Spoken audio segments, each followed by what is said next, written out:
Welcome to the complete Batman history. 1992 is the single most important year in the 90s for the Batman franchise. The Batmania that began in 1989 with the first Batman movie reached new levels of enthusiasm thanks to the release of the long-awaited sequel as well as a brand new animated show that altered the course of Batman's history forever, creating an ever-increasing demand for Batman and allowing DC Comics to create even more Batman stories while helping to establish Batman as the most profitable DC character. 1992 saw an aggressive expansion of the Batman mythos, and this is how it all happened.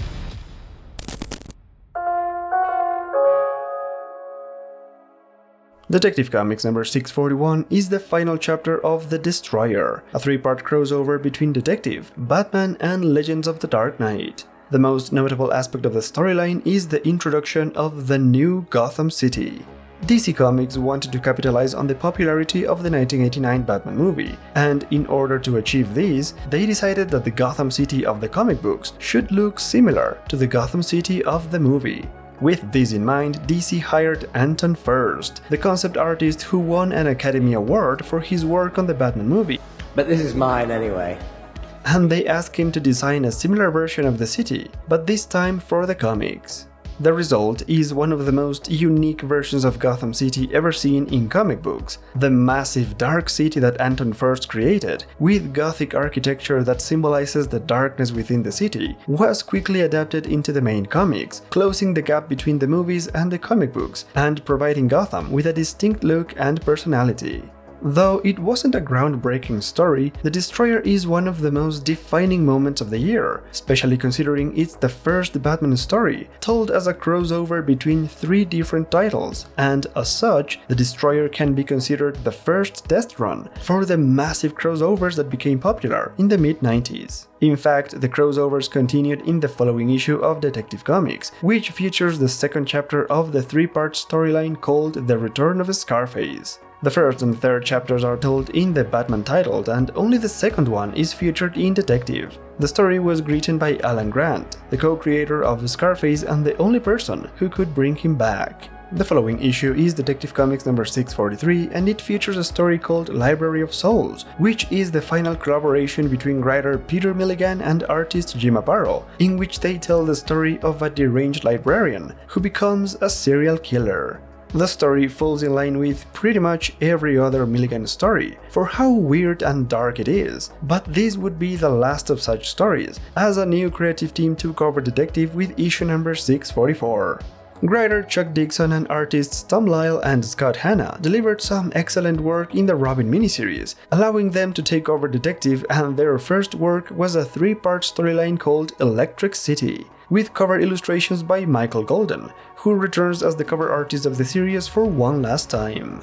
The new creative team successfully revitalized Detective Comics, delivering interesting and engaging stories. Chuck Dixon and Tom Lyle focused a lot on Gotham City as a whole, and not just Batman and Robin. Members of the GCPD as well as the villains play very important roles, and the new creative team gives a lot of attention to characterization, which is why their work is so effective. Following that first storyline, Chuck Dixon and company created Stephanie Brown, better known as The Spoiler, in a three-part storyline that begins in issue number 647 and brings back one of the most forgotten Batman villains from the Silver Age, the Clue Master. The Spoiler was very well received by readers back then, as she brought new and fresh ideas for stories, which is why she then became a permanent member of the Bat family. This second storyline further shows the excellent world-building abilities of Chuck Dixon, as he complements the main plotline with interesting subplots that expose the political nature of Gotham, creating a new major for the city and using as many members of the GCPD with great results. The cover art for this trilogy was done by Matt Wagner. Unfortunately, this trilogy was also Tom Lyle's final Batman work, as he moved on to another company. In issue number 650, Graham Nolan became the new artist for Detective Comics, joining the team as the main artist for the series and starting one of the most iconic creative teams that Batman has ever seen. Chuck Dixon and Graham Nolan's first story is called The Dragon, a standalone story where Harold the Hunchback discovers a secret connection between the Batcave and the subway system of Gotham.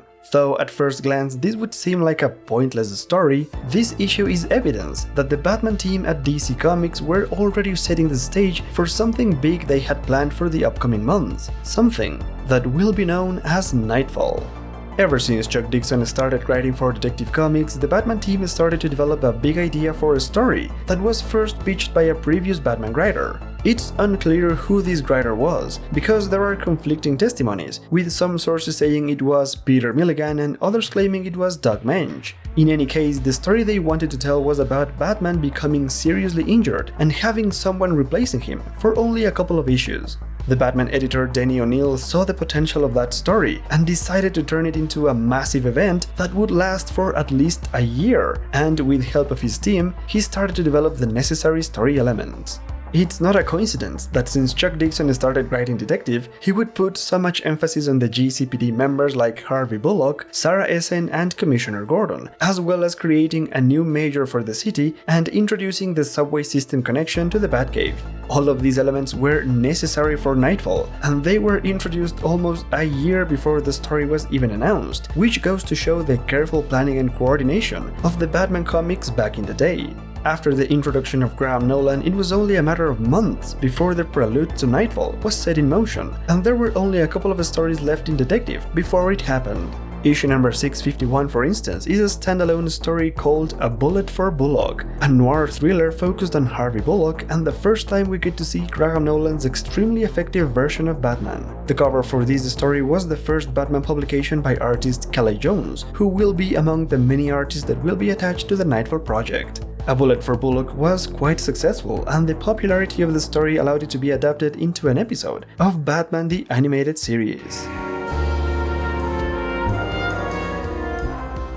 The final storyline in Detective Comics before Nightfall was set in motion begins in issue number 652, with the return of the Huntress to the Batman mythos. This two-part story showcases the similarities and differences between Batman and the Huntress, proving that even though they come from similar backgrounds, their ideals and motivations are completely different. The covers for both issues were illustrated by a very young Travis Charest, who had not yet developed his unique style.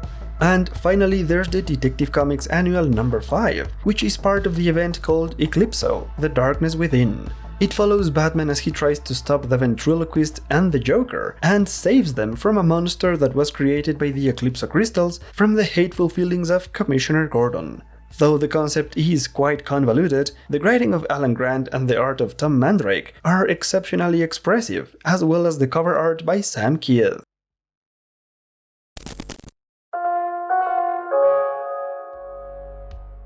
Batman was featured in the ending of City of Assassins, the 4-part storyline from the Deathstroke comic book, where Batman shows up as a supporting character, he gets in a fight with Deathstroke, and eventually the two of them team up to defeat a larger threat in issues number 8 and 9.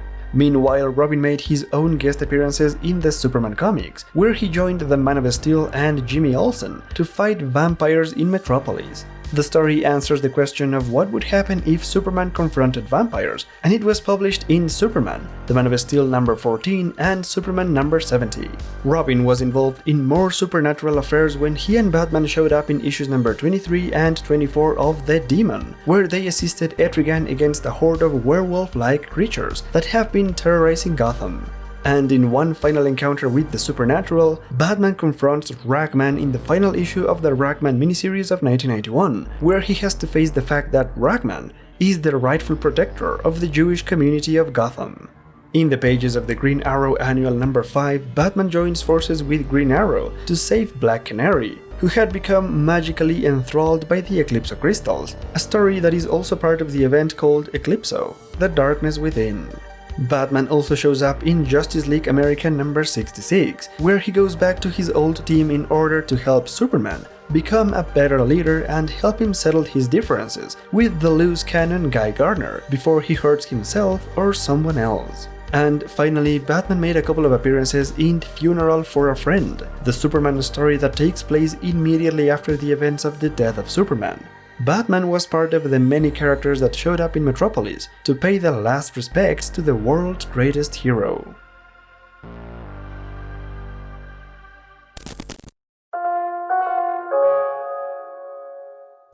Following the immense success of the first Batman movie in 1989, Warner Bros. Started developing the sequel. The movie called Batman Returns was written by Sam Hamm, the original screenwriter for the first film, and also Daniel Waters, a screenwriter who joined later in production to do some rewrites. Once again, Warner Bros. Approached Tim Burton to direct the movie, allowing him much more creative control and freedom after the success of the first one. Though the first movie was filmed in London, the production of Batman Returns took place in Burbank, California. The directorial freedom that Tim Burton enjoyed, as well as the new filming locations, are some of the reasons why Batman Returns feels so much different than the first one. Batman Returns follows the story of the Penguin, a grotesque man who was raised in the sewers after his parents abandoned him and who now wants to take over the city in a dark alliance with Max Schreck, an evil corporate overlord who uses Penguin for his own personal gain. Batman will have to stop the Penguin, while also dealing with the enigmatic and seductive Catwoman, who is in fact Selina Kyle, the secretary of Max Schreck and the new romantic interest of Bruce Wayne. As I mentioned in my Batman Returns video, this is a Batman movie that is not about Batman. Tim Burton was much more interested in developing the Penguin and Catwoman, using Batman only as a vehicle to drive the plot forwards. Tim Burton's vision for Catwoman and the Penguin affected the tone of the movie, which is generally considered to be darker than the first one, with much more gruesome moments and sexually explicit innuendos and visual imagery. Batman Returns premiered in theaters on June of 1992 and it made more than $200 million at the box office. However, despite the monetary success, the movie was met with mostly mixed reviews, with some critics praising the performances of Danny DeVito as the Penguin, Michelle Pfeiffer as Catwoman, and Christopher Walken as Max Schreck. The same critics were not impressed by Michael Keaton's Batman this time around, but they mostly blamed it upon his relative short screen time. The critics also enjoyed the musical score by Danny Elfman, which elevated the narrative of the story with leitmotifs for each character, enhancing the expressionistic cinematography and creating an operatic experience.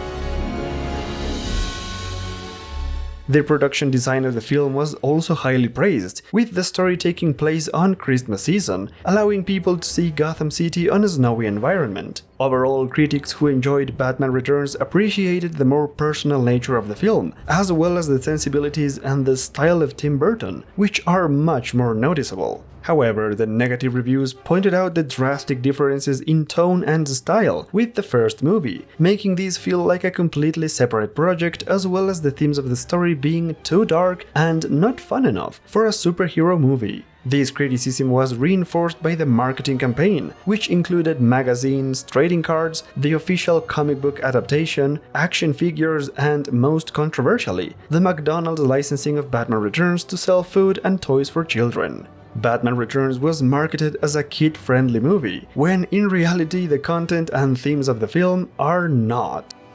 This controversy created a great backlash for the film and a lot of negative press surrounding the film's reception, which is part of the reason why Batman Returns did not achieve the same levels of success of the original Batman movie, neither in the box office nor with the critics. As a result, this was the last Batman movie directed by Tim Burton, as Warner Bros. Decided they made a mistake by giving him too much freedom and that he was no longer the right person for the job. Nevertheless, Batman Returns was still quite popular, and to capitalize on the video game market, Warner Bros. Licensed the movie to various video game developers and created a total of 8 different versions of Batman Returns video games for different systems. The company in charge of developing the video games for the Nintendo consoles was Konami, while Sega developed the versions for their own consoles, like the Sega Genesis and the Game Gear. There were also versions of the game developed for the Atari, the DOS, and Amiga systems. Among all of these versions, the most notable is Batman Returns for the SNES. This is, as most Batman games before it, a side-scrolling beat-em-up game, where the player controls Batman as he clears 7 different stages that are based directly upon the movie. The mechanics of the gameplay are fairly simple. Batman can punch, kick, block, jump, and use gadgets depending on the situation. He can also combine some of these movements to perform great combos, like grabbing and throwing enemies. Most of the stages are filled with repetitive thugs, and only a few levels feature a final confrontation with the 2 main villains of the movie. Of all the video games based on the movie, Batman Returns for the SNES is the highest rated one, with critics praising the visuals, the animation, the music that adapts the Danny Elfman score, and the adjustable difficulty levels. The concept and character art that faithfully follow the design of the movie are quite impressive, and they're the reason why the game is so highly praised. However, as far as Batman Returns video games, I am biased towards the Sega Genesis version, as it is one of the first Batman video games that I ever played, so naturally I had to mention it, even if it's not as remarkable or successful as its NES counterpart. The darker aesthetic and the moody soundtrack that is much different from the film are part of the reason why I enjoy this game better, as it feels like a more original experience, even though I was never able to finish the game. Though the Sega Genesis version has received average reviews by critics who were not impressed by the game, I often find myself listening to the soundtrack, unironically enjoying the music and keeping the fond memories of childhood evenings as fresh as ever. Batman Returns was not the only important media adaptation of the Batman franchise, as only a few months later Batman would indeed return, but this time to television. In 1991, Warner Bros. Was interested in replicating the success of the first Batman movie, but this time in the form of an animated show. When word got out about this, two visionary artists pitched their own vision of how this new show should look like. They were Bruce Timm and Eric Radomski, a couple of artists who were working for Warner on the Tiny Toons show. The character designs of Bruce Timm and the concept art of Eric Radomski convinced Warner that they were the right men to produce the new show, which began development in the early months of 1992. To help the first-time producers, Warner hired Alan Burnett, an experienced producer who would be in charge of the executive production, while Timm and Radomski focused on the artistic side of the project, and alongside writers like Paul Dini, they started writing and developing the show following the artistic sensibilities of the first Batman movie, but also taking inspiration from the classic Superman cartoons of the 1940s. Finally, on September 5, 1992, Batman the Animated Series premiered on the Fox Kids network, with the first episode aired called The Cat and the Claw Part 1. The first season consisted of 65 episodes, but only the first 45 were aired in 1992. One of the most important episodes of the year is Heart of Ice, the episode that revamped the character of Mr. Freeze for good, giving him a new origin story, personality, and motivations. This Emmy Award-winning episode revitalized the popularity of a once-forgotten Batman villain, and it has become the template for almost every Mr. Freeze story. Another important episode is Joker's Favor, which marks the first appearance of Harley Quinn, the Joker's henchwoman and occasional romantic interest. Though she was a gimmick character in her first appearances, Harley has become one of the most important DC characters over the last decades. Batman the Animated Series was an instant success, gaining a reputation for being the best Batman adaptation of all time and one of the best animated TV shows ever made. The animation style, the use of black backgrounds, the orchestral scoring, the stellar cast of voice actors, the impeccable direction, writing, and faithfulness to the source material have all earned the show a place among the greatest television programs in history.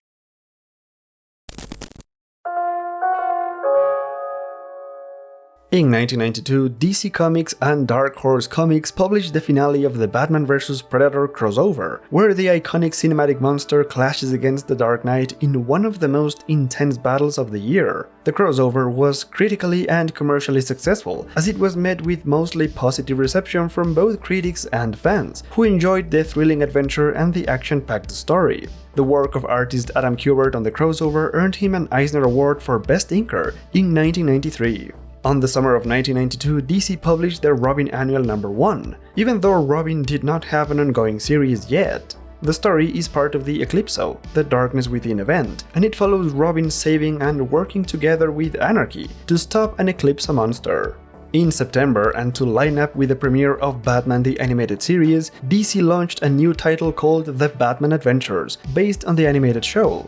Originally, the title was going to be a 3-issue miniseries featuring the Penguin, Catwoman, and the Joker as the main villains. However, upon seeing the extraordinary approach to the storytelling by writer Kelly Puckett and artist Ty Templeton, DC Comics decided to turn this project into an ongoing series, and by the end of 1992, the 4th issue of the series was published. The Batman Adventures was generally well received, as it was the only Batman comic book that could be enjoyed by Batman fans of all ages. That's not to say that the stories were childish or made for kids only. On the contrary, The stories are profound and faithful to the darkness of the character, but they are not as heavy or disturbing as many of the stories in the main Batman comics at the time, which made them far more enjoyable than the average Batman story. Despite a lackluster initial storyline, the Batman Adventures became one of the best Batman series of the early 90s.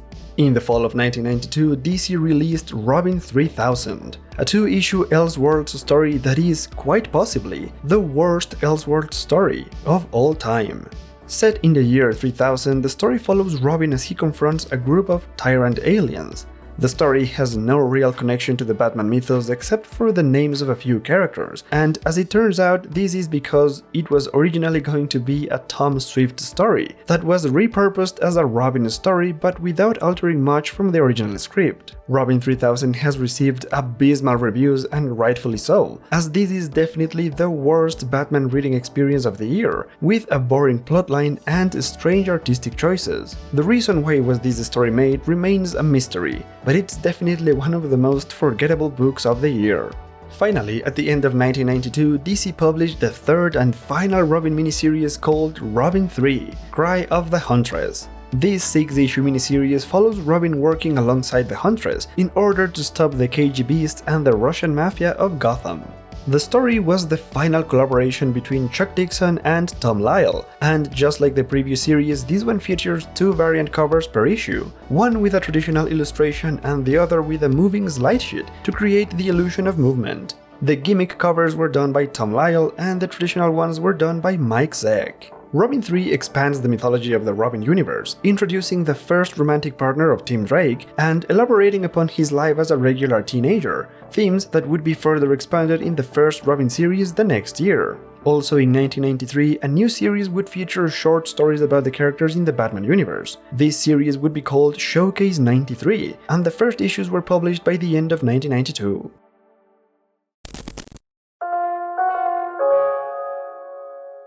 In order to capitalize on the new version of Gotham City, DC published Gotham Knights, a 4-issue miniseries that showcases the new architecture of Gotham and focuses on the lives of the everyday people of the city.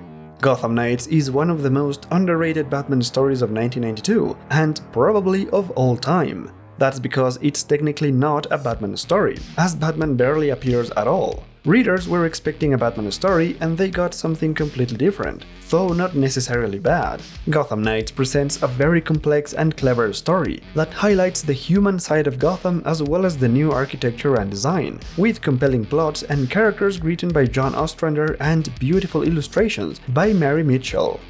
Batman Run Riddler Run is a 3-issue miniseries that follows Batman fighting an evil corporation who wants to modernize Gotham using violent methods, while the Riddler is there only to give the story some sort of relevance. The story has been met with mostly negative reviews because it has an uninteresting plot about gentrification, the off-putting art by Mark Badger, and the recent reputation of the writer, Gerard Jones, as a convicted criminal, all of which has caused this story to fall into obscurity, which is the best possible outcome.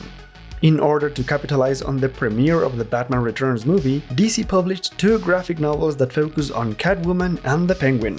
The Catwoman story is called Defiant and follows Selina Kyle as she is kidnapped by a mysterious criminal and forced to confront a hideous monster, while the Penguin story is called Triumphant and follows the Penguin as he comes up with a master plan to manipulate Wall Street computers and become part of Gotham's elite. The Penguin story has a nice new angle for Oswald as he becomes a white-collar criminal, an idea that has inspired future versions of the character, while the Catwoman tale is a sorry excuse for a story, created as a cheap cash grab connected to Batman Returns. The Batman Gallery No. 1 is a special one-shot that reprints some of the most iconic cover illustrations in the Batman history, and features a brand new cover art by an up-and-coming young artist called Joe Quesada. The book was published in the summer of 1992 and it was well received for what it was. In August of 1992, DC published Batman Night Cries by writer Archie Goodwin and artist Scott Hampton. The story has become quite popular in modern times because of the uncanny resemblance between the Bruce Wayne character design of the story and the current Batman actor Robert Pattinson. That said, Night Cries sent shockwaves back in 1992, as it quickly became the most personal and painful Batman story of all time, mostly due to the main theme of the story, focused on child abuse. Batman Night Cries is not a story for the faint of heart, because, as I mentioned in my video about it, it reminds us of the horrible things that some of us had to endure in our early years. The next graphic novel is Batman Green Arrow: The Poison Tomorrow. Written by Denny O'Neil and illustrated by Michael Netzer, the story follows Batman as he teams up with Green Arrow to stop the evil plans of Poison Ivy.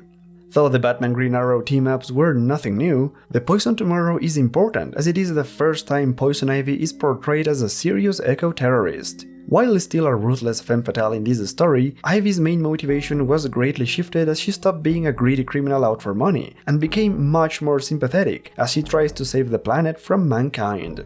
The modern versions of Poison Ivy owes a lot to this graphic novel and to Denny O'Neil, the man responsible for changing her characterization. In the fall of 1992, DC published Batman: The Blue, the Grey, and the Bat, a 64-page Elseworlds written by Elliot S. Magging and illustrated by Alan Lee Weiss. The title of the story is a reference to the classic spaghetti western movie The Good, the Bad, and the Ugly, and it presents the story of a gunslinger Batman that existed during the American Civil War.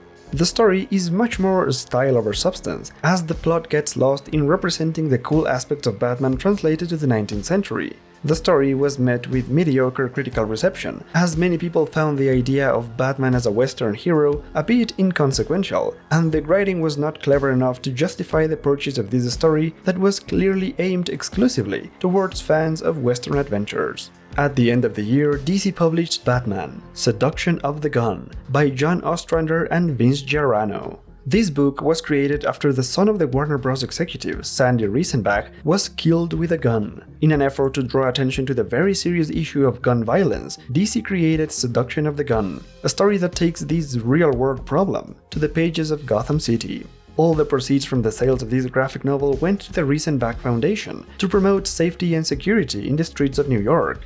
Despite the fact that the message of the story was a bit heavy-handed, the art hasn't aged well at all, and there's little entertainment value in the book, Seduction of the Gun managed to convince the legislators of Virginia to pass a law that regulated guns in 1993, making this the first time ever that a comic book had an effect in gun legislation. Despite the fact that this is a 1992 comic book, the topic of the story is sadly still relevant 30 years later.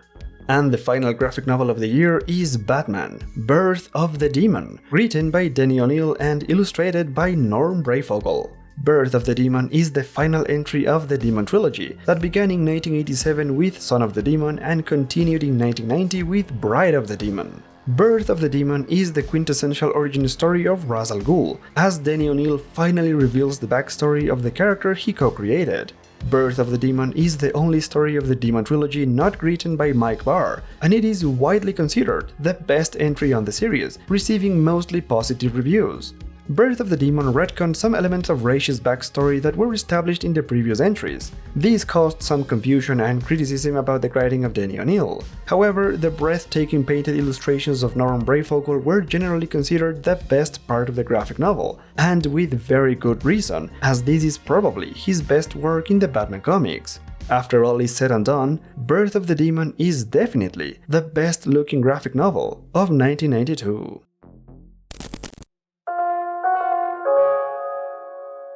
Legends of the Dark Knight begins the year with a three-part story called Faces, which began in issue number 28. This story by Matt Wagner follows Two-Face as he tries to create his own nation for freaks and disfigured people. Faces is an interesting character study of Two-Face, though it is not groundbreaking in terms of continuity or characterization. The sequential art of Matt Wagner is quite bold and suggestive, and the excellent coloring work by Steve Olive earned him the Eisner Award for Best Colorist in 1993. Issue number 31 presents a story called Family, in which Batman travels to the jungle of Central America to save Alfred. The most notable aspect of this issue is that it's the first standalone story in Legends of the Dark Knight, a change that was brought about by the new editor of the series, Archie Goodwin, who elevated the series with more experimental stories and generally outstanding work that earned him an Eisner Award for Best Editor in 1993. The next storyline begins in issue number 32 and it's called Blades. Written by James Robinson and illustrated by Tim Sale, this story is remarkable for being the first post-crisis appearance of the Cavalier, a forgotten Batman villain.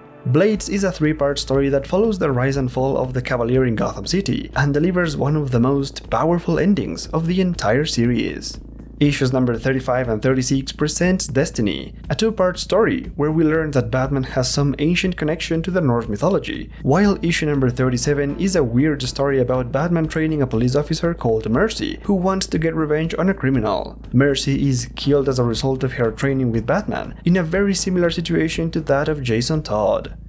Issue number 38 features the first post-crisis appearance of the iconic yet very annoying Bat-Mite in a story called Legends of the Dark Might.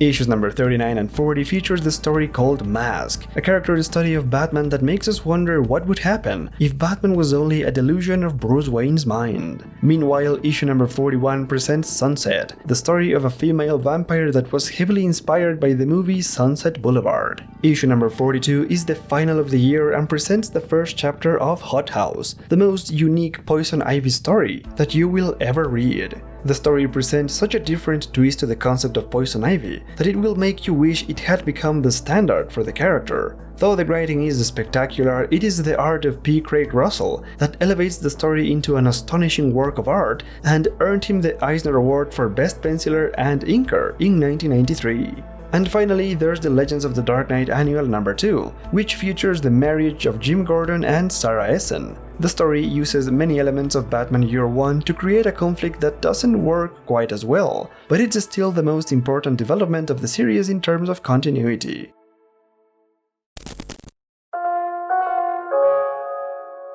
The Batman title opens with the return of Scarface in issue number 475, the first chapter of a 3-issue crossover with Detective Comics. The story follows the return of the ventriloquist and the comeback of Scarface, who is completely destroyed and rebuilt in order to take back his criminal empire. In terms of continuity, there are two major developments in this story. The first one is the first appearance of Officer Renee Montoya, who was an original character created for Batman the Animated Series. While working with the producers of the show, the creative teams at DC Comics realized the potential of Renee Montoya as a supporting character and decided to introduce her in the comics early in 1992, much earlier than her first appearance in the series. The other important development was the removal of Vicky Vale. In issue number 476, Bruce tries to tell Vicky the truth about his secret identity, but instead decides to end their relationship. Both the introduction of Renee Montoya and the removal of Vicky Vale were part of the preparations to set the stage for Nightfall. This also marks the final Batman issue illustrated by Norm Breyfogle as the main Batman artist. Issues number 477 and 478 introduce a new villain called the Gargoyle, in a 2-chapter story by the guest creative team of John Wagner and Cam Kennedy. Though the story is anticlimactic and rather irrelevant, the covers done by photographer Tom Taggart are so unique and interesting that they are worth the price of admission. Batman number 479 is a standalone story that introduces Pagan, one of the most underrated villains of all time. Pagan is a young woman who takes the law into her own hands and goes after sexual predators, molesters and abusers to make them pay for their crimes. Even though the concept of the character is unique and still quite relevant, Pagan has been forgotten by pretty much everyone, and I think it's because the overly sexualized character design that didn't work for obvious reasons. Batman number 480 is the issue that formally introduces the father of Tim Drake as a regular supporting character. This is a heartfelt story that reveals more about Tim Drake with profound characterization and puts forward the idea that the Drake family will get a house next to Wayne Manor to make things more convenient for Robin. This issue marks two significant changes, as this is the final Batman comic written by Alan Grant, and it's also the return of the legendary Jim Aparo to the Batman title for the final run of his extraordinary career. The truth is that, with Nightfall approaching, the Batman editor Denny O'Neil wanted two of his favorite creators to be working on Batman, and that's why he hired Jim Aparo as the main artist, and he brought back Doug Moench for his second and final run as the Batman writer, starting with issue number 481. This is a story about Maxi Zeus and a new villain called Harpy, who was also forgotten after this story. Here, the most notable aspect is the first appearance of Dr. Chandra Kingsolving, a very important character for the Nightfall storyline. Speaking of which, the final Batman issue before Nightfall began was issue number 483, which features one of the least remarkable stories of the year.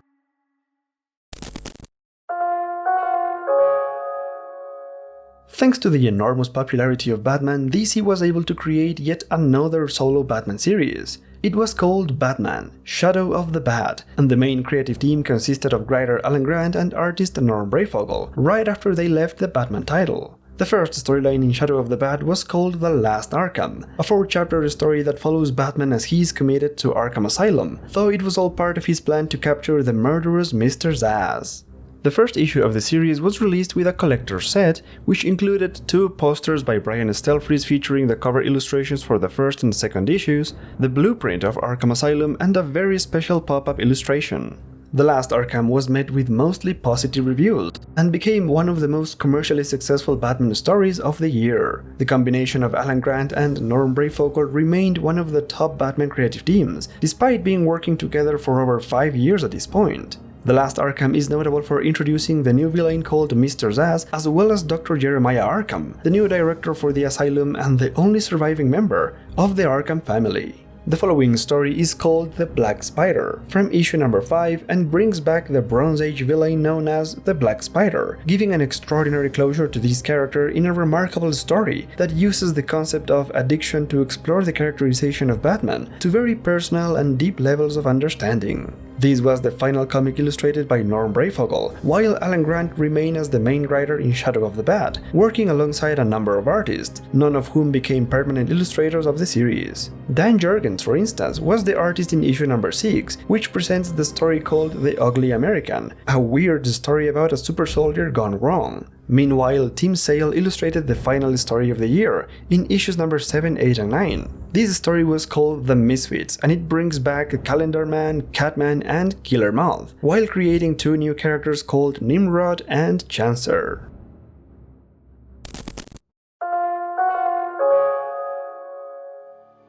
Nightfall is the story where Batman is finally defeated and broken by one of his enemies, and in order to reach that point, the Batman creative teams decided to prepare for that moment, long before the storyline was even announced. The Batman editor Denny O'Neil would gather his team of writers, artists, and assistant editors and take them to a whole week retreat to discuss and plan the events of Nightfall. These Bat Summits, as they were called, were the place where Nightfall came together. Before Nightfall could begin, the idea was to weaken Batman to the breaking point, which is why they reintroduced Black Mask in Batman number 484, giving Batman a formidable opponent while showing him with clear signs of exhaustion and burnout, leading to the escape of Black Mask in Batman number 485. This in turn makes Batman push himself to his limits in Batman 486, which has direct consequences in issue number 487. Meanwhile, in Detective Comics 654 and 655, Batman has to deal with the violent chaos created by the new villain called the General, at the same time as the events of Batman.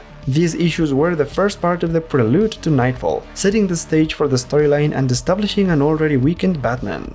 With the first stage completed, editor Denny O'Neil and his creative team started looking for the right enemy to break the Batman. After long considerations including the KG Beast, they agreed that this needed to be a completely new character. While looking for inspiration for natural enemies of bats, Denny O'Neil found out that owls were the only natural predators of bats, but since he couldn't make owls threatening, he decided to turn to religion instead.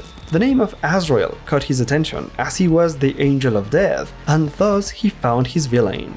Denny O'Neil originally wanted Azrael to be the main enemy of Nightfall. He wanted Azrael to break Batman and take his role as the new Dark Knight. However, the people in his creative team didn't quite like the idea. Most notably Archie Goodwin, who suggested that Azrael could develop into something more than just a gimmick if he was turned into the rightful successor of the Dark Knight. Like this, Azrael was created in Batman, Sword of Azrael, a 4-chapter miniseries written by Denny O'Neil, illustrated by Joe Quesada and Kevin Nolan, and edited by Archie Goodwin. The series established the origin of Jean-Paul Valley, a young college student who has to join the Order of St. Thomas after his father dies. Jean-Paul has to train in order to control the system, the hypnotic program installed in his brain that turns him into the perfect killing machine called Azrael. The quest of Azrael to find his identity and place in the world was met with average reviews, as it seemed like a pointless story that only introduced a mediocre new character. Taken out of context, that's completely fair, but in the bigger picture, Sword of Azrael plays a very important role in the development of Nightfall.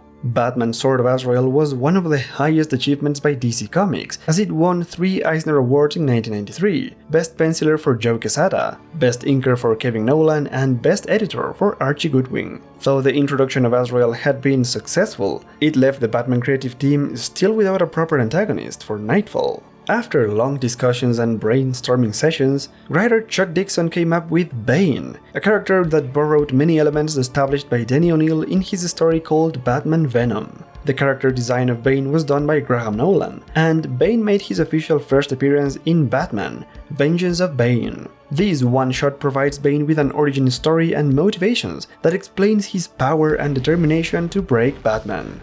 Following the introductions of Bane and Azrael, they started appearing in the main Batman comics. The first appearance of Azrael happened in Batman number 488, where Robin has to train Jean-Paul Valley while Batman takes a break for his own health. In the next issue, Bane shows up to confront Killer Croc, defeating this formidable enemy and establishing himself as a public menace and a dangerous new character. 1992 ends the year on a very high note, with expectations for the upcoming Nightfall saga being very high and with Batman becoming the most popular DC character around the world. The history of Batman continues in 1993, and if you want to help me make more documentaries like this one, please do consider joining my Patreon, where you will get your name on the credits of each video, early access, behind-the-scenes content, and personalized shoutouts. Also, a very special thanks to Rod Hanna, Mike Irish, and Braden Hogan for going above and beyond with their support. So what's your favorite moment in the history of Batman in 1992? Let me know down in the comments, and don't forget to like and subscribe for more Batman videos every month.